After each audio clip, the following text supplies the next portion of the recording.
Yep, we'll do it. All right, so Key gonna be locking in the Thresh for himself. And now he's like, all right, Tom Kench, I know in lane you've got the counter, but we've got plenty of backup camps, for sure. I mean, for now, it seems like it's just going to be, you know, the calm aspect. Mickey having that ghost pop. There's gonna be a lot of damage coming through. Punch. Oh, he hits the Sonic Wave. Beautifully lined up by Punch. Flashes out over the other side of the wall. Looks like he'll be able to exit. Go with just, I don't know, ill-advised. Everything he does can look really ill-advised.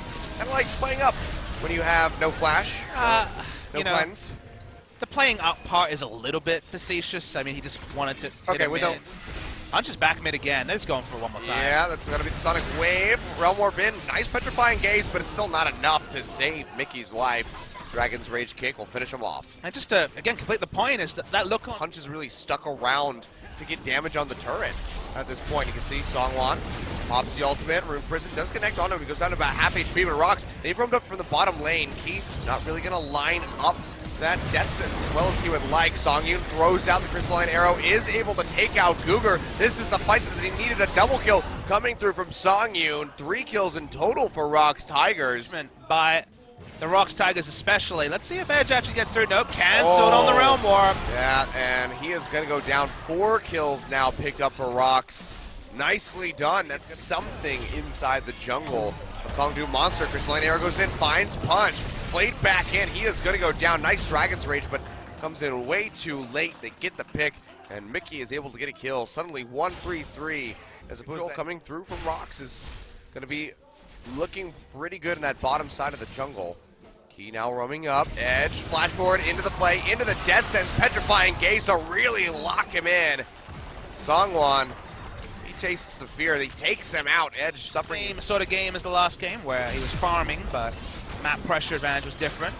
It looks like it is enough to shove him off the turret, so that will go over to Kongdoo Monster. Now, Roach in a bad spot. Death Sense in the box thrown down. Doesn't get the depth charge off in time, and they'll just be trading turrets, but this is a tier 2. Also confirms there's vision on this. Shy's going to walk in. It's going to take a while for ROX to get here. They're doing it fast. Yeah, the Kha'Zix isn't nearby, so they're just getting full commit onto this, but can they get out safely? Devour coming through onto Ssol to try to get him out here. Shy, Realm Warp, will take them out, but he flashes in, gets that Twisted Advance, they lock down Ssol, they take him out. Big Dragon's Rage. It's multiple members of the ROX Tigers, but they're still going to lose GuGer. Looks like 3 make it out alive. Punch, Roach, so 2-4 in that regard. Still down a bit in gold. Roach finds that hit in onto Seonghwan, locks him up with a depth charge. But Seonghwan, he just jumps straight into the face of Edge, works him down. He's almost dead. Flash forward by Sangyoon, able to take him out with a volley, and Kongdoo Monster might have bitten off a little bit more than they could chew. 2 members die just to get Mickey out of the jungle. And get some good vision laid down. That sends in onto GuGer, followed up with that Crystalline Arrow. He pops the gray health. He might be able to make it out alive, but no, Seonghwan goes over the wall as Kha'Zix jumping in, getting that reset, and is able to take out Ssol as well. So the bottom lane of Kongdoo Monster completely deleted off the face of Summoner's Rift, and suddenly it's just Edge, Roach, and... Take a while for Shy, but in the mid lane, Punch goes in. Punch going deep, nicely done by Seonghwan to really drag him out further. And now Roach all by himself. Box comes down, he's getting slowed up, still very tanky on the Nautilus, but just being slowed consistently by that Ashe, there's nothing he can do. He goes down. Second Mountain Drake for them, potentially coming up soon, so that would certainly help. Oh, baby! Flash forward by Key. A Death Sentence flies straight and true, takes out the Jhin. And without that curtain call, ROX Tiger. Baron has respawned. Looks like ROX did want to start this up. Scrying Orb comes down, spots it out. TP, that's going to come out from Roach. Doesn't have any flank opportunity, and as you say it, damage is there aplenty. Hook lands on the Punch, they take him out. 20% really does cause a lot of barriers. Oh, for sure. Roach up in the front big line. initiation. Big flash in by Mickey. Gets a Petrifying Gaze onto Ssol, and they're able to take him out with Seonghwan just jumping into the back line. 2 kills, 3 kills going over to ROX Tigers.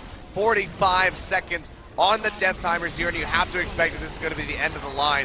GuGer getting the Devour onto Edge to barely keep him alive, but Super Creep's now pouring into the base, the Nexus Towers in the eyes of the ROX Tigers. And at 32 minutes here, they're going to be able to close out the game and take us to Game 3, not going down without a fight. See, ending of this game, how many bonus kills, the junk time kills you could say if you're a sports fan right after the game has been decided. GG to the ROX Tigers. It took 4 games, but they get their first win on the board. So important to have that steady air. We'll see how they go in the 3rd game, but I love the draft. This is basically, to me, the ideal draft you can put forward on patch 7.1.